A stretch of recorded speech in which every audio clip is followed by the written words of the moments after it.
ఆస్తి ఎంతో ఉన్నను వారసుడే లేక వేదనతో నిలిచిన అబ్రహామును చూడుము. ఆశలే కోల్పోయి శరీరమే ఉడికినా అవమానాలెన్నో ఎదుర్కొన్నను.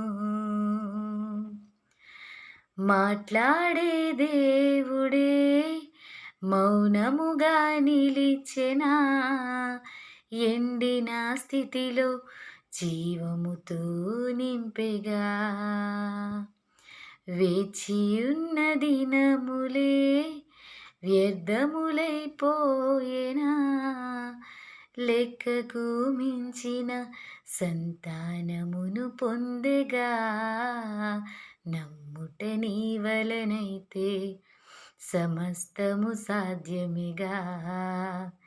చితికిన నీ స్థితిలో చిరునవ్వుతో నింపెనుగా. మాట ఇచ్చిన దేవుడు నిన్ను మరచిపోనా, నిన్ను దీవిస్తాను అన్నవాడు దీవించమానునా. నీ కన్నుల పొంగిన కన్నీరు తన కవిలలో దాచిన దేవుడు నీ పగిలిన హృదయపు వేదనను మరచిపోనా. Praise the lord.